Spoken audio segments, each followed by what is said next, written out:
Well, good morning, everybody. Welcome to the Underhood Show, presented by Hambelton Ford. I'm Bill Nightingale, Josh Prophet. Josh, who's that sitting beside you there? And got a guest with me this morning. Stranger danger. I got Nick Bowman is here with us this morning as well. So, all right. what's Well, going on? hey, good Saturday morning in Dodge City, baby. Oh. Sitting in my hotel room. How about that? How's Dodge City? Well, Tell the weather's truth. pretty good. That's about it. Yeah. Yeah. A little bit of a exciting night last night with Team 3J. First lap of the heat race, gets collected up with the guy in front of him, and I'm telling you, we raced with the nose underneath the car, and how we put that thing back together, I got no idea. I should have took a picture of that hood before we put it back, started working on it. First lap, huh? First corner. Oh, Not even the first lap, first corner. getting straight up into it then. First Yeah. corner of the first lap. I think someone forgot what the go pedal means instead of the brake pedal. So, but anyway, it is what it is. The car went around, and then we had to go run a B feature and won that, and then just started 13th and just couldn't go nowhere. There's too much stuff going on in the back there, and if you know, Nick, how that is when you start back there, you just got to try to get through it. Couldn't get through it. Man, it's just tough getting behind that 8-ball in the heat race. You know, if you can't get through that heat race, and then you got to run a B. I mean, it just sets yourself up for a long night. But to be able to put that thing back together and just get out there and finish the A and get some points, and even if it was 11th place finish, I mean, it's better than 12th. Better than 12th. Just chalk that up and try again tonight. So, yep. Exactly. So, hey, it's a call-in show, 316-462-3673. Anything ailing your car, tires, brakes, batteries, whatever it might be. Love to hear from you. And, Josh, I know you got some exciting stuff to give away for each and every caller. It's a great price package, about over $130 as always. What's in that package?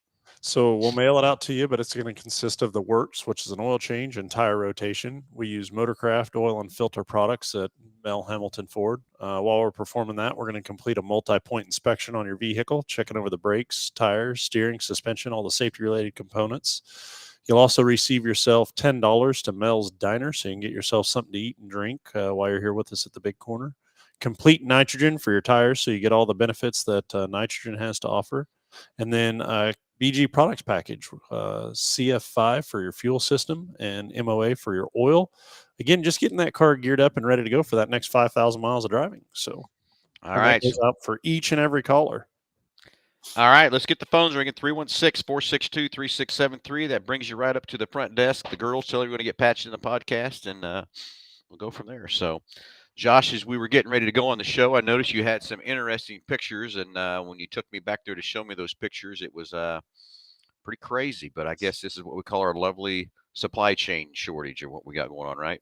It's so kind of to expand on this a little more for sure is I'm always preaching to the advisors from the side of quality. Quality is huge. If you're going to buy something, you can spend $1 million on a car. There's going to be a service department for it, right? Mm-hmm. That car is going to break.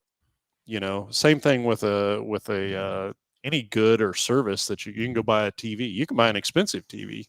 That TV has the ability to break, and so it's really after the fact.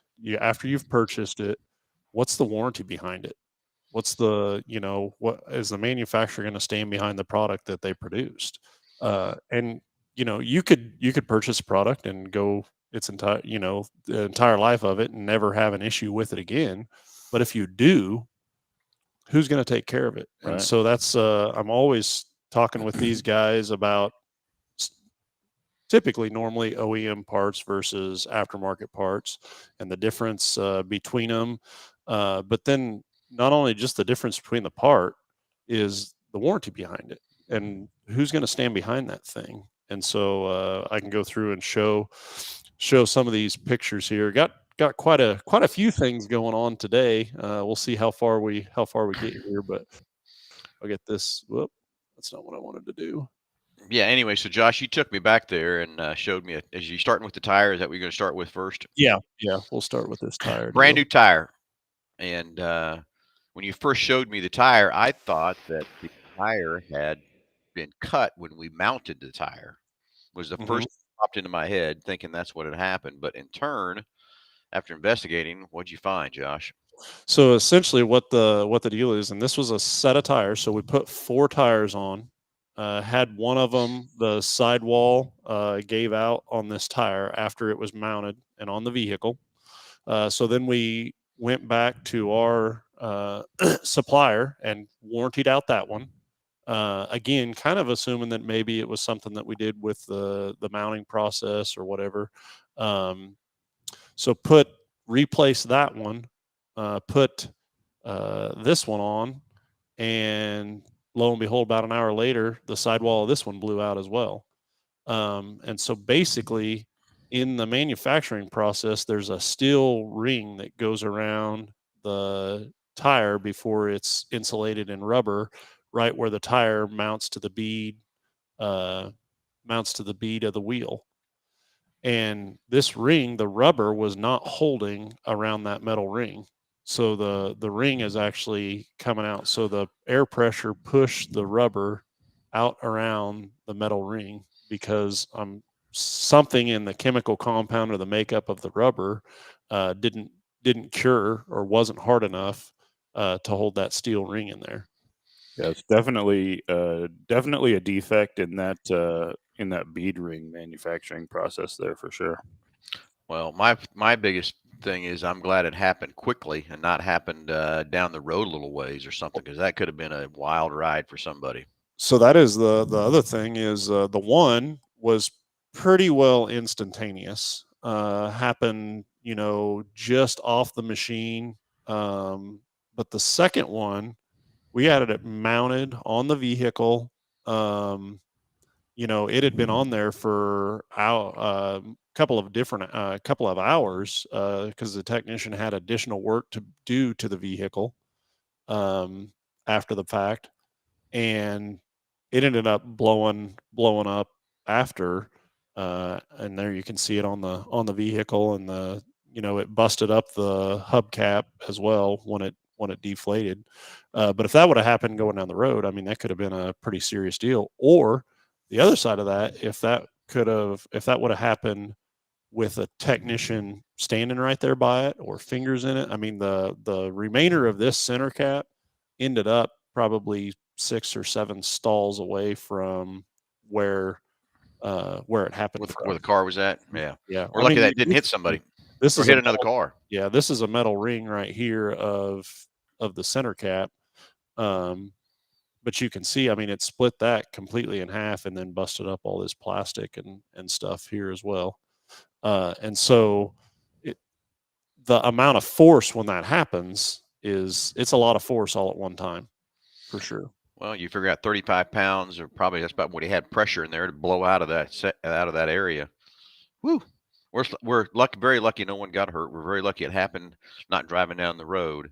And now I'm going to be curious what General has to say about the issues. What I'd really like to know. Yeah, so we notified General of the issue for sure, and then obviously they for sure recalled the tires back. But it'll be interesting to see, and that's why. So we can even take that one step further. Is that let's say that they have a defect in their manufacturing process at this particular time. Okay. And so all the tires that they've pumped out there that were part of this chemical makeup or this chemical batch, they're able to notate that. So every tire has a specific DOT number. So it's basically like a VIN number for those individual tires. In cases exactly like this, that they're able to go back and identify where those tires went and where they were where they were sold as well. But it's supposed to be the job of the retail establishment to register those DOT numbers. So did your tires get registered? As a consumer, right, we go through and we register every DOT number on every tire that we sell for this purpose. But I can't ensure that all consumers do that. No. If somebody doesn't take the time to make sure that they've done that, because in the day to day, everybody's thinking, well, why do I need to do that? That just seems like another step. Well, this is exactly why you need to do Yep. that. And it's again for consumer protection. Mhm. Yeah, very lucky situation. So, very, very interesting. And then, the other side, how many tires we've went through and never had any trouble.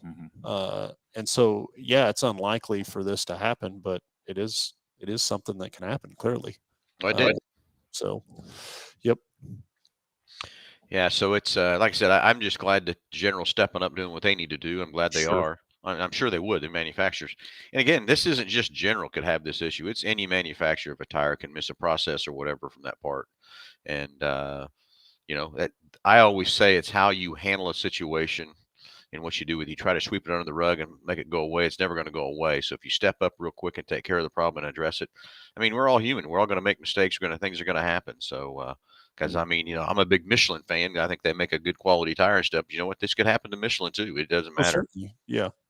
Yeah. Very, very much so.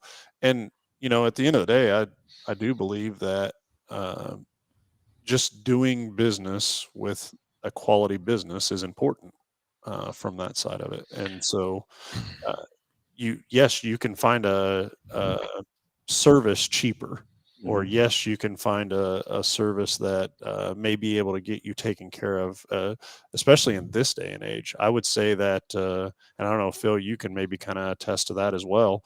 That years ago, I believe on the technical side of things or the automotive side of things, I don't know if maybe there was maybe more repair facilities out there, or if the repair facilities were just able to do more on the vehicle. But it seems to me that it is becoming more of a specific trait. And in lieu of our service department, or in many service departments across the country, the length of time that it takes to get to somebody's vehicle, as opposed to years ago, 1 or 2 days was, if a vehicle was in the shop a week a year ago, or 10 years ago, that was kind of unheard of. And now you can get to in situations with programming and everything else that the complexity level of these vehicles, it just takes more time. Well, I think the other thing is we go way back when, and I still remember my dad carrying stuff in his trunk. So if it broke down the side of the road, we could fix it on the side of the road, and then we keep going. Yeah. Okay. Yeah, I would give you that. Yeah. And that evolved into different things and stuff like that too. But then I think us as consumers have demanded a better quality, not just in vehicles, but everything. And so every manufacturer's had to step up and do what they got to do to make these cars run longer. And like I said before, 80,000 miles on cars, we were overhauling motors. Sometimes we throw them in a junkyards. Not today. Today, these things are just getting broke in at 80, 90,000 miles, 100,000 miles from that part. But I do think it's a lot of the technical stuff that's still out there, and the things that, the old shade tree mechanic, it's tough for him to work on these cars. Yeah. It just is. And then I still remember when I was just being a tech, and I just started out and I knew what I wanted to do and stuff. And when I went to the aftermarket world, there was no training. I knew I need to get right back out of there and get back into a dealership quickly, because I needed that training to stay on top of my game and stay on top of the new stuff coming and everything else too. So another big, huge thing there with the independent world. I feel sorry for those guys trying to fight some of the things they probably are fighting. Yeah, I could not imagine having to work on a modern day vehicle without all the manufacturer support or the tools and equipment that a dealership is able to provide. These technicians, and then I cringe every time I hear it. But hey, my check engine light came on, and I went to O'Reilly's and had it scanned, and it's an O2 sensor. Well, and O2 sensors seems to be the common thing that you say when you went to O'Reilly's. Maybe if you're lucky, yeah, and yeah, there could be a probability of that O2 sensor being what's wrong with it, but also not anymore. The day to day that I see, I mean, it's probably a higher probability that the scanner that they used isn't even giving you the right code, or you're not even identifying you Right. know. Because I'm sure it's not up to date with the technology. Well, in yeah, that and it's just vehicle. giving you generic manufacturer codes. So Well, back in my day when the check engine lights first come on, code 13, you knew it was an oxygen sensor. A 2-digit code, not a Well, 14-digit code now. yeah, we could even go and talk about that a little too. But you know, back then, is it wouldn't throw a check engine light unless It was there was failed. a failed component, and now these computers will detect degradation of a component, and so it doesn't even necessarily have to be failed in order for it to happen at that time. So, hey, we got a caller on the line, so let's go to the phones. Let's talk to Nick Roberts. Nick, good morning. How's it going? Oh, it's going this morning, finally. Finally? The rain Yeah. finally stop out there? It is stopped for today. It looks like we're going to have a pretty good break for most of the day. There's a chance this afternoon, but yesterday was pretty much a complete rain out. So they started extremely early here, and they're trying to run them through as fast as they can to get caught back up. Yeah. Well, hey, let's update the listeners on where Nick is at and what's going on. Yep. So I'm in Denver, Colorado at Bandimere Speedway for their divisional doubleheader. So this is a double points race this weekend. And this will be the last one, unfortunately, for this track period. So Vandemere is closing up. Is that correct? Yep. The end of this year will be the last year of 65 years. So what's the story behind that? What's going on so everybody kind of knows? I mean, that's a pretty well-known track out there at and let's call it Mile High something like that. Yep. Mile High Nationals is the next big event. We'll be back for in a couple weeks. Yeah, so I mean, obviously Denver has grown a ton in the last, many years, but it's grown so much now that even from when I was a kid coming out here, that there was barely anything out here, hardly any houses, and now up to next to the track, they've built, really nice housing complexes and stuff. And I think, between the issues with homes, moving closer to the tracks and having problems with the sound and noise and so on. And then you get the property values start to go up. I think it just kind of got a lot of both problems there going on. But yeah, unfortunately, this will be the last year for them until they can find a new area to build on. So is that their plan to try to build another track, or what are they talking about? Yep. Yeah, they said they've been looking for at least 2 years now because they knew the day was coming, and they're looking to find something, but they just haven't pulled the trigger yet. So hopefully they can find something soon and get to building quick and be able to have another NHRA Division 5 track. Well, that's too bad for racing out there and everything else too. And this is what when we get on Betty's bad side or whatever. But when you build a house next to a drag strip, what are you expecting? I mean, come on, let's think about all the incomes and families and everything else that racetrack has fed over the years and everything else too for employees and just parts and everything else from that standpoint. But that's tourism dollars too. Bringing in people from all over the world or country to race there. Yeah, I mean, if I built a house by side of a racetrack, I think I'd know what I was up against. I wouldn't build it if that was going to bug me or whatever. I wouldn't be building a house there. I mean, that's the part of this side of the coin that drives me crazy is, hey, wait a minute, you picked to build there. You knew what was there before you built. This track's been there 65 years. That drives me nuts. Yep. Crucify me if you want to out there, but that's my deal. You know what you built. You know what you're building against, and you're going to make the racetrack tear their stuff down. I don't know. Drives me nuts. I think it's totally wrong. And it's an awesome location too. I mean, it's literally on the side of the mountain. You've got awesome views. It's a really cool place. So it'll be sad because you'll never be able to find, even in Colorado, another place like this. And Colorado only has 3 drag strips. So at the end of this year, there will only be 2 left, and that's a rough one. I mean, Kansas is going through the same thing, especially with the rumors of Topeka getting ready to go down. Luckily, we have Flying H building a new one in the Kansas City, Missouri area, but at least somewhat close.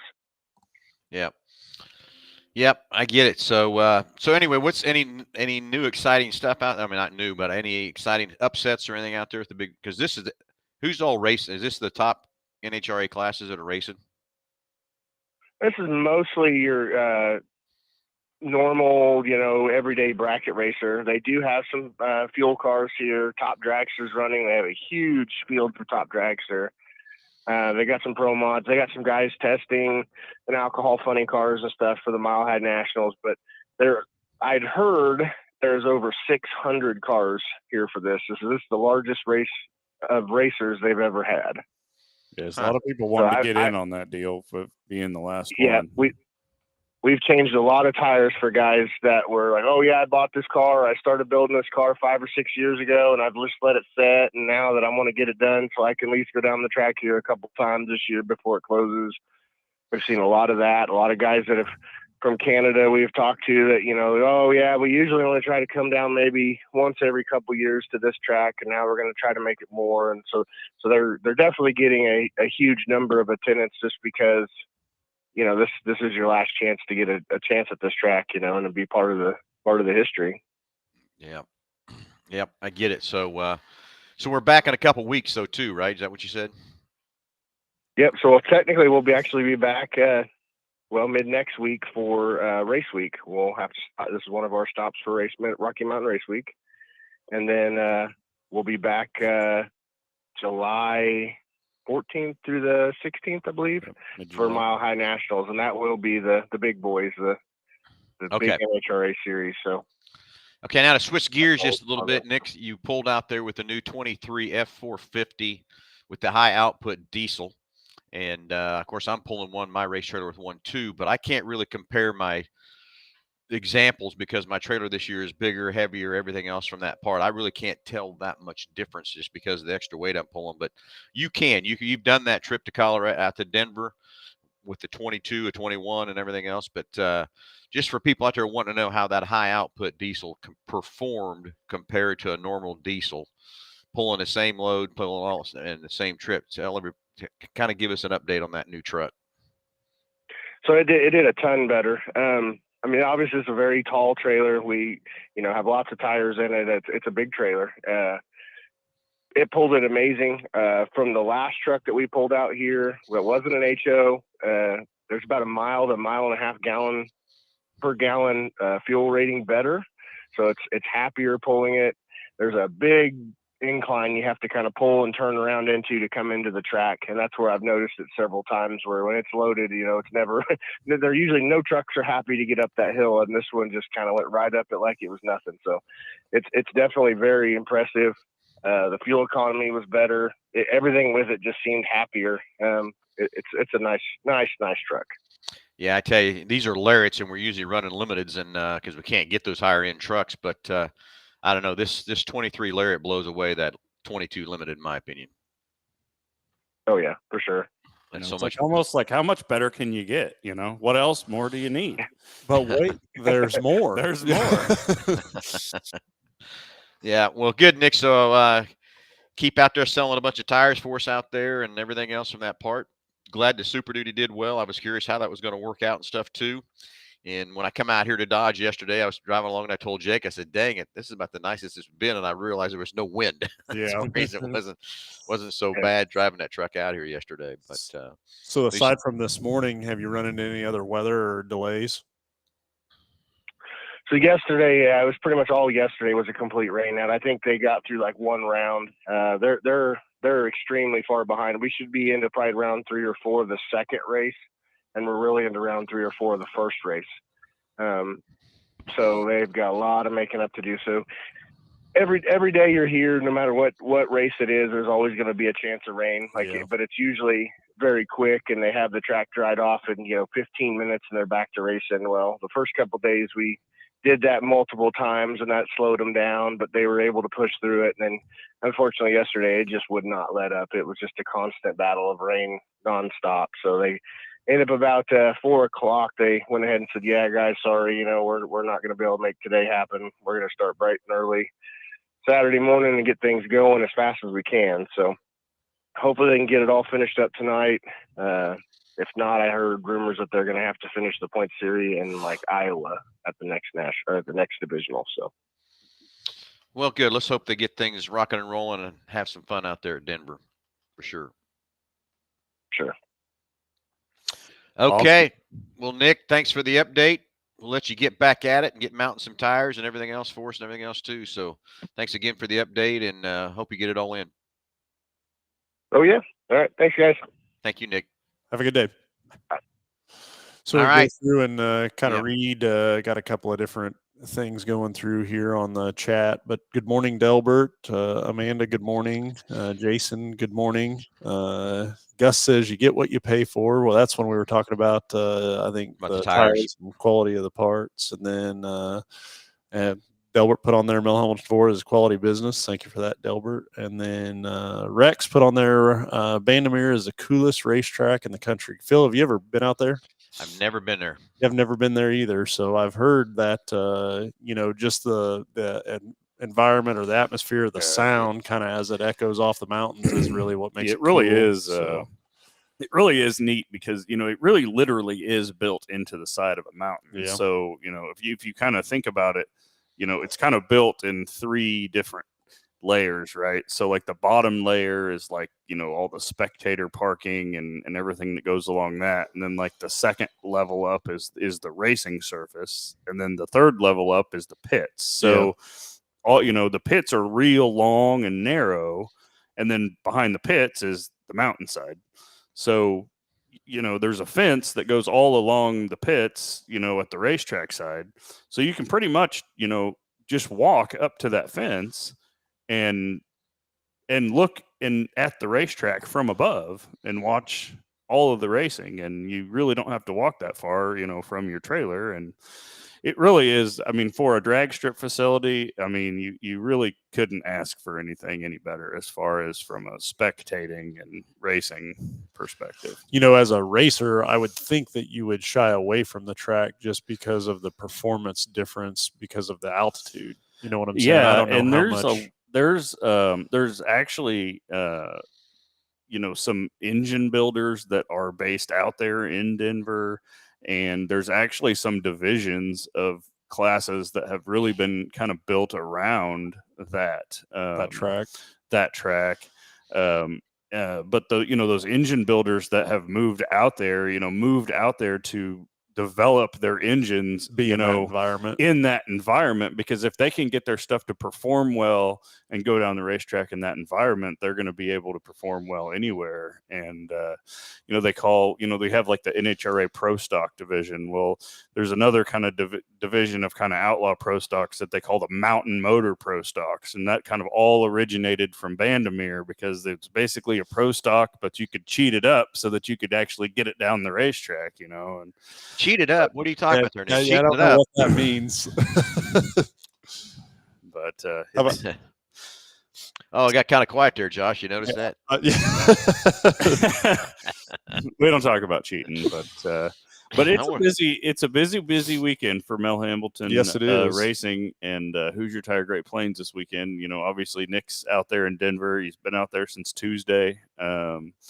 Last night we serviced 2 weekly tracks. We were at Salina, Kansas, and Enid, Oklahoma last night. So had two crews out there doing that, and then tonight, fingers crossed, the rain stays away. We'll be headed out to 81 Speedway for the ASCS National Sprint Car Series. We're going to go out there and support those guys with some Hoosier tires. So it's been a busy weekend, and with race week and everything else coming up, it's just going to continue to stay busy. So we're definitely in the thick of it. Kind of one thing after the other. Yep. Hey, let's go to the phones. Let's talk to Greg. Greg, you're on live with Under the Hood. Good morning. Good morning, guys. You have a comment about Vandemere, maybe? No, actually, I just got back from vacation. I dragged my trailer all the way up to Glacier National Park, and a couple things. First off, I wanted to comment on, I have a hybrid, but it has the small generator, just the 2.4 kilowatt. But I want to talk about that a little bit because I had never really used it for extended use, but it's really cool. I ended up staying in the campground that, you're not supposed to use a generator, but I used my truck, and it just turns on for about a minute and a half, twice an hour, and used hardly any gas, which I was stunned about. Yeah, so I that's all it really was thought running the truck was about for about a couple of minutes every couple of hours. Yep, yep. And so it was really interesting I don't know.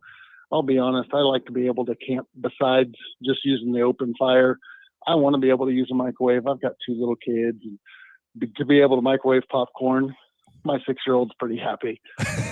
Or we use an electric skillet too when we go camping, and it's kind of nice to be able to cook with more than just the open fire. And so I was really impressed. I know nobody else has that type of capability out there, to have the generator. And if we're really honest, I get why campgrounds say no generators, because they are very, very loud.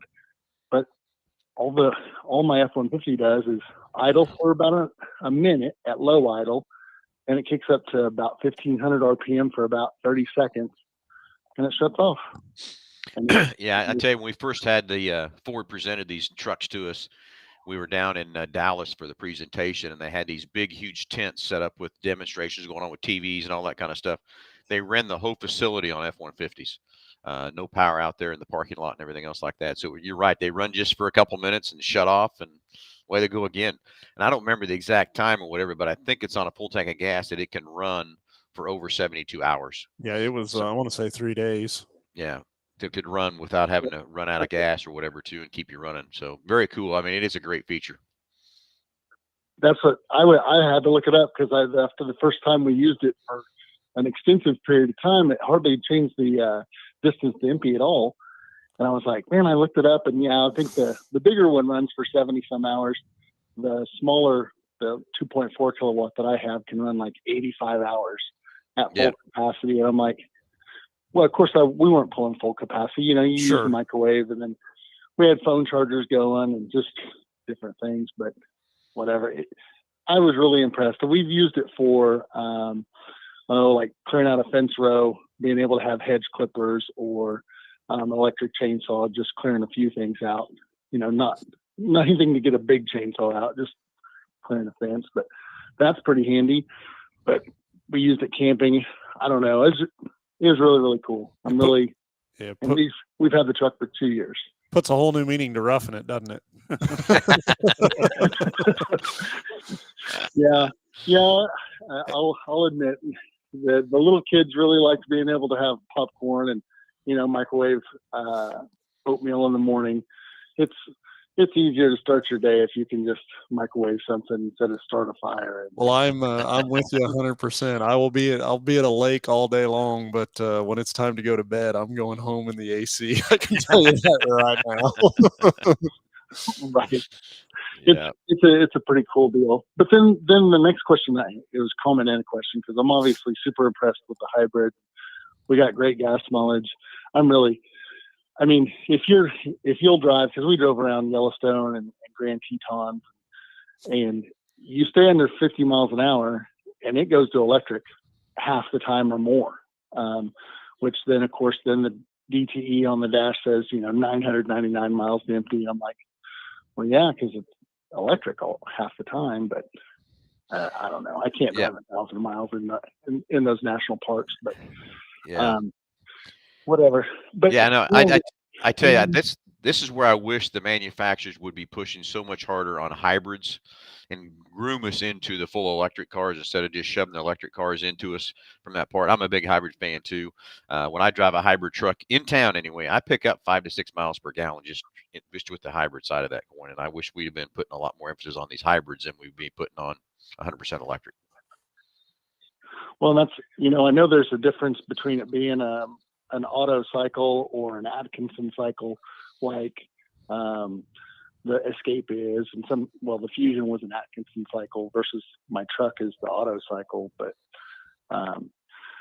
I understand we want a truck that can pull, stumps out of the ground. So sure, that was well, that's the other thing. When you put that truck in sport mode, look out with that hybrid.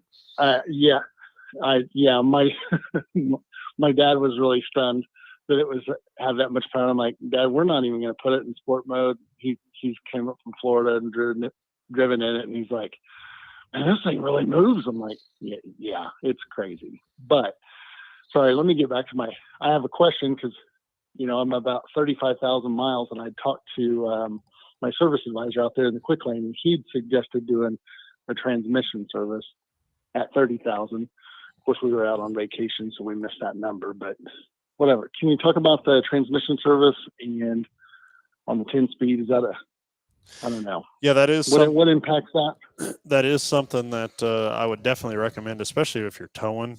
We typically see around 30,000 miles, the transmission fluid will start to change colors, and then the lubricating factors. Every time that transmission shifts, it's generating heat into the fluid, and then if you're pulling or have a load, it's just generating more heat, and so you're breaking down the fluid, and so it's able to, instead of that fluid being able to operate at a higher temperature, the temperature in which it's able to lubricate gets less and less, and so it really depends on the purpose of the vehicle and what you're using it for, and that's why we do the multi-point inspection. But what we see is around 30,000 miles is when that fluid will start to break down, and it's just like changing your oil. You want good quality, clean fluid in there, especially again in your situation with towing and things like that, or pulling tree stumps, or that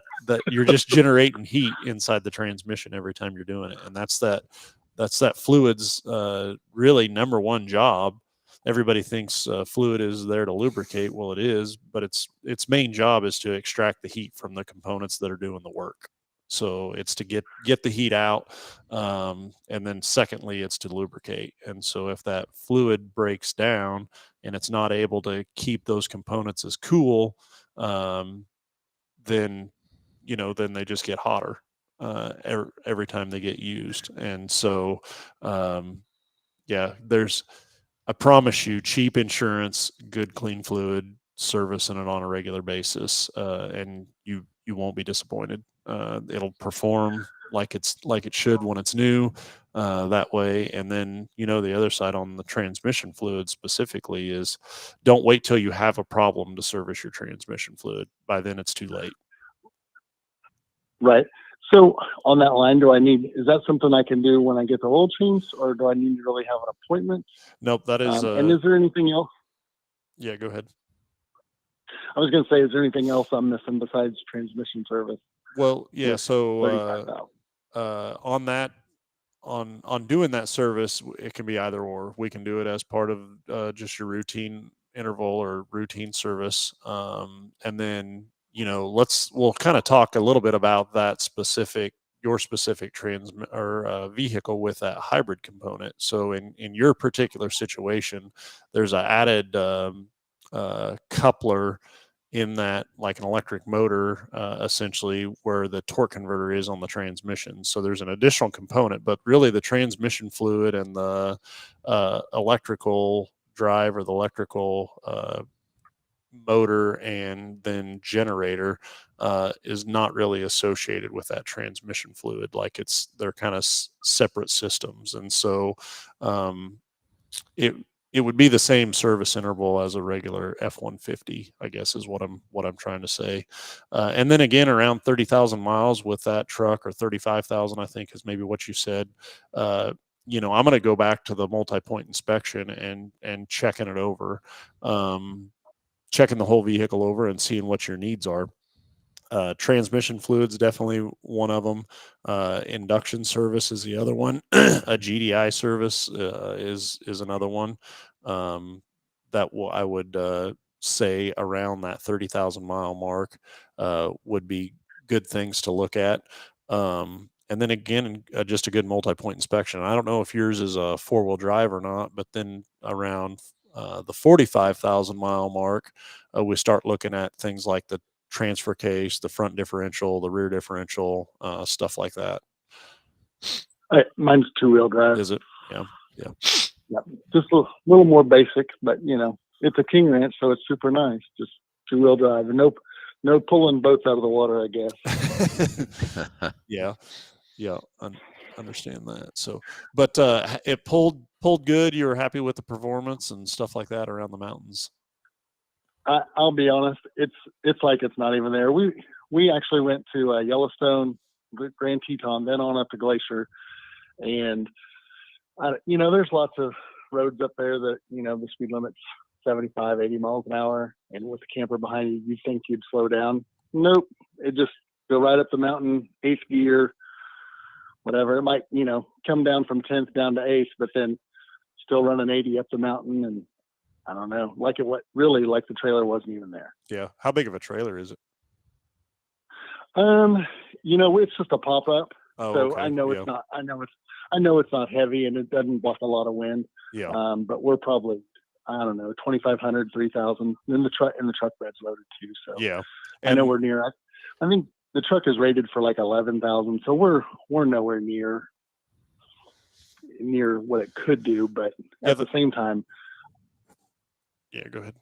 Go ahead. Oh, I was just saying the thing for me with the F-150s is really not so much the weight, because they will pull, especially you get the EcoBoost engines with the 3.5s and stuff like that, and they'll pull their guts out. The thing for me with the F-150 is when you get into a tall trailer with a lot of wind resistance, and then trailer sway, just from it being a lighter truck. And then the other thing for me is stopping. I'm more worried about stopping than I am going, because there's not an F-150 out there that wouldn't pull whatever you could put behind it. But to be able to make that thing stop safely, that's that's what I look for when I'm pulling something. Right. Well, and mine came with the trailer brake already integrated. It's got the Pro. I don't know. I've never used the backup assist or how you back it up with the trailer. I don't know. I know how to back it up, but I know it's got it. I just never messed with how to back it up with just the dial on the dash, but it does have that. So the backup or the pro trailering, it does give you the backup assist, but then also just the trailer sway. So if the trailer does start getting out of hand and moving the rear of the truck around, that truck will actually kind of activate the traction control to straighten it back out without you even having to do anything, which is really? In that little pop-up camper that you have, it's probably something that you wouldn't experience. But if you had a little bit bigger of trailer behind there, that trailer sway is no joke. You get a trailer that starts whipping around on you, and you do the wrong thing, and you can end up in a bad situation really quick. I was following a guy down I-70 and seen it all take place. It was a windy day, and he come around a semi, and when he did that, it started whipping that trailer back and forth, and he couldn't get it back under control, and the whole thing rolled down in between the median. And it was like I said, it happened so fast too. I know it got his attention pretty quick. So yep. But I can tell you, we love our truck. It really does everything we want it to do. And I know you got little kids too. We have a 6 and a 3-year-old, and that Wi-Fi in the truck. Oh man. No, it used to be the jam to have a TV. We used to have a Lincoln Navigator that had a couple of TVs in it, and that was nice. But man, when everybody has their own Wi-Fi connection, everybody can control their own tablets and 10 Wi-Fi devices. That is crazy. But my wife can have her phone and a computer, and then the kids can have their stuff, and nobody's fighting about getting connected. Road trips are definitely not like they used to be, are they? Are you kidding me? I'm the one in the car going, I'm hungry. Are we there yet? I gotta pee. The kids are pretty chill, as long as we don't hit any dead spots with the service. Well, very good. Very good. Well, hey, thanks for calling in and talking to us about your trip and giving us an update on that pickup. And then, come see us when you're ready for that next service, and we'll do that multi-point inspection on that truck and just look everything over and get you all up to date and ready to go for the next one. So. All right. Thanks a lot, guys. I appreciate it. Thanks. Appreciate the call. Thanks, Greg. Bye. Okay.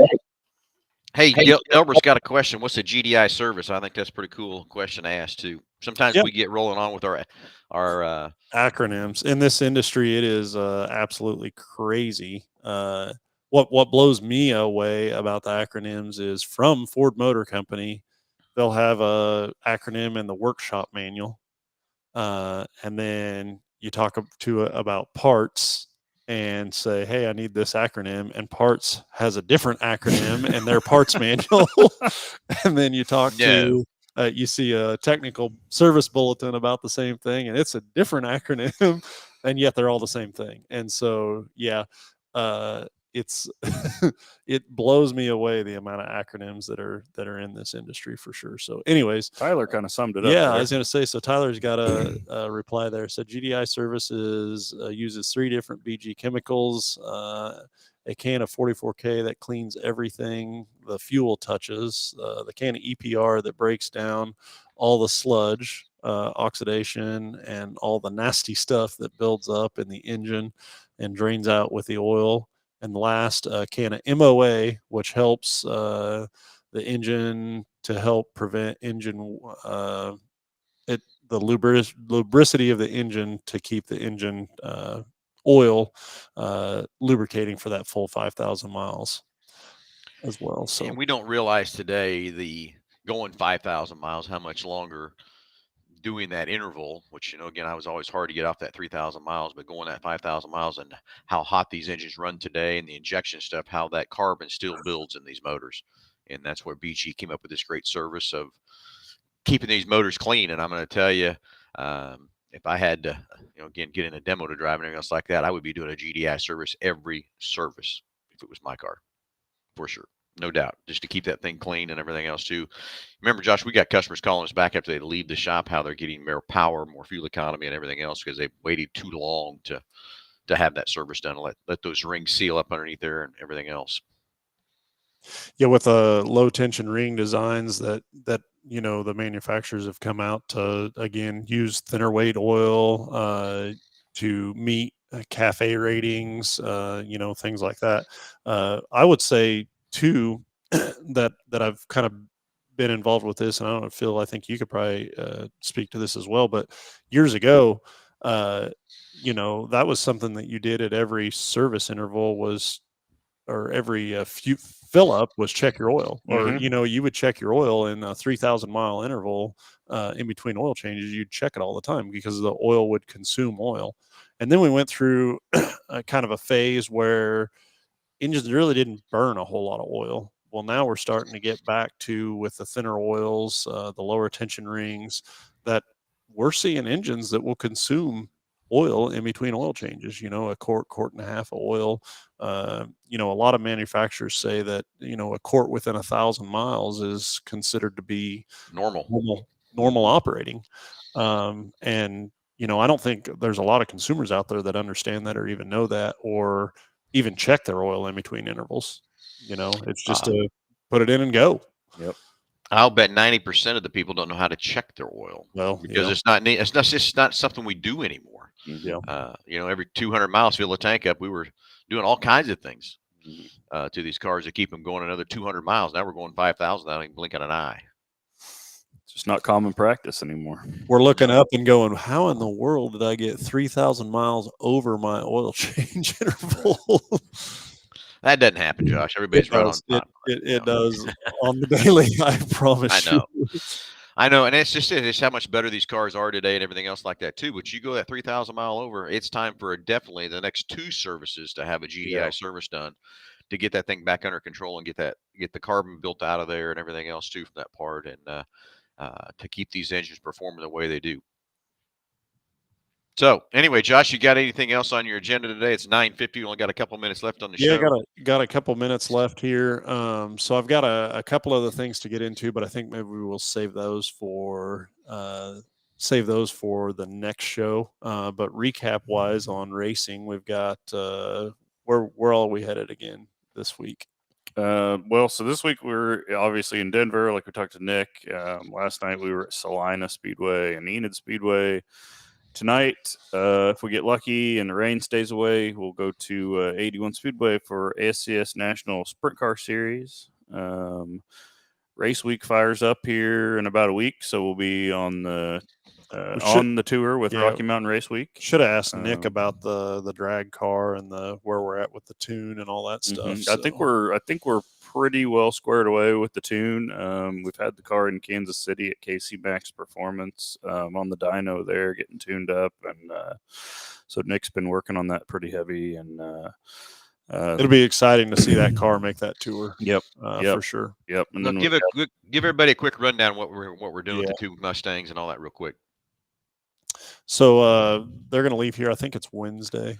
I think so. Yeah. Yeah, and they go to track up in Nebraska. So What's it called again? It's called that's Rocky Mountain Race Week. Rocky Mountain Race Week. So And yeah, I think they start. I think they meet in Great Bend, and I think it starts in Great Bend. So they And took Great Bend out of it because Great Bend is no Oh, yeah. longer And then, no longer there, and so they're headed to Nebraska. And the name of the track escapes me right I now, can't but remember. so they meet in Nebraska, and they've got so much time to get whatever the fastest lap is that they feel is good, and then they've got to go from Nebraska to Vandermeer. So, and they actually have to drive the car from there. And Nick was going over some of the rules and stuff with me. Is that these vehicles have to make this road trip from one to the other, and you have to carry on the vehicle whatever it is you're going to use along the way. So if you're running race fuel, you can fuel it out of a can or a jug, but you have to go to a fuel station in order to do it. So you can't pull over on the side of the road and dump 5 gallons. Yeah, dump 5 gallons. gas You in it, have to yeah. drive to a gas station, then you can dump your fuel in it. And so a lot of people got these cars that are on pump gas because they don't have the room to be carrying a bunch of race fuel with them from that side. And he's talking about how people are typically put Kearney Raceway. Thank you, Rex, for that. So yes, that is where they start out at Nebraska, but they go from there to Denver, and then from Denver to Pueblo, and then from Pueblo back to Kearney. And then again, they lay down their best time at each one of the tracks and got to drive the vehicle in between all the different stops. And so I think it starts Wednesday and it ends Saturday night is what the deal is. And so it'll be very curious to me, it sounds like a cannonball run, a mini cannonball run, but I don't think that's the intent, but I don't think that's what they want it to be. I think that's kind of true too, but that's what it would be. I don't know. I think what is there, Nick? I think there's 5 or 6 different classes you could get into, depending on your car and all that kind of stuff. But I think they're trying to make it to where it's really not just you got a trailer of the car somewhere, but you're going to go see how fast you can go, but you have to physically drive that car. You have to drive the car. It's really the road miles that I'm sure are going to be the hardest. Mm-hmm. The running down the track and beating these cars up and stuff like that. Yeah, it's those guys. It's those guys that are going to run like those big tire classes and stuff that run the 34, 5, 17 drag slicks on their car, and they're going to be running those things down the highway, and it's just and you can change tires, you can change wheels and tires, but again, you've got to carry it on the car. You got to carry it with you. So. Yeah, it's going to be fun, excited. I wish I had time to go on that thing. I'd love to go along with that and see how much fun that will be. So I hope it's Nick and who else is going? So Garrett's going to go, and then I believe we have Nelson from the shop's going to go. So I hope they get lots of videos and stuff too of everything going on, and I'm sure it'll be a blast. Yep. So then next weekend we've got World of Outlaw Late Model Series here in Wichita. So if you're a dirt late model fan, all the big names will be back here in Wichita next weekend. So we'll be out there. Okay, so what's the difference in that class that's racing out here at Dodge City, Nick, than it's going to be there at 81? Or is it the same? No, it's different. So the class that runs out here is that's racing this weekend out in Dodge is the High Plains Late Model Series. So it's a little bit more of like a spec engine type class, a little low dollar class. Well, let me tell you, those engines don't sound very spec to me that I'm sitting there. There's some healthy. They're still pretty stout. Don't get me wrong, but full blown super late is I don't know, probably 800 to 900 horsepower. I mean, the car itself is pretty much the same, less the engine combination. But yeah, well, cool. Yeah, these motors are out here at Dodge City. I tell you, they fired some of them up yesterday. We're pitting right between 3 of them, and woo, they're pretty stout. I'd like to drive one. Me too. Me too. I've tried a couple times, but no one said yes yet. So Yeah, I love super late model racing, man. It's a lot of fun to watch. So You're just not asking with the right amount of cash in your hand. I guess that's probably true too.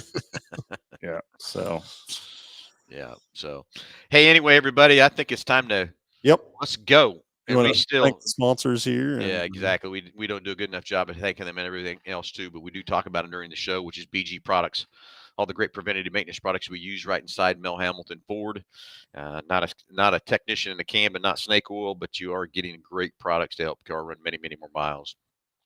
Go to rent. Hey, you know what? I think we finally got Stan all stocked back up finally with his inventory and everything else too. So excited for that. So if you're looking for something for the summertime to get you going somewhere, 12 or 15 passenger van, Expedition, Explorer, just don't want to put the miles on your car, give Stan a call right inside Mel Hambelton Ford at Go To Rent. Big Corner Creative. All your advertising needs, anything you need to do to advertise your business, or if you just need a vehicle wrapped or windows wrapped, race car wraps, window tint, anything to help advertise your business, as those guys say, just Google us. All right, gentlemen, I'm going to go start sweating again, okay? You're going to start working on a race car? Well, we did a lot of it last night. We stayed there last night while it was cool. Yeah. To not have to do all that kind of stuff, too. But I'm sure there's other things we've overlooked and stuff in the dark and stuff to get the car ready to go. But let's get a big birthday win tonight, okay? Yeah.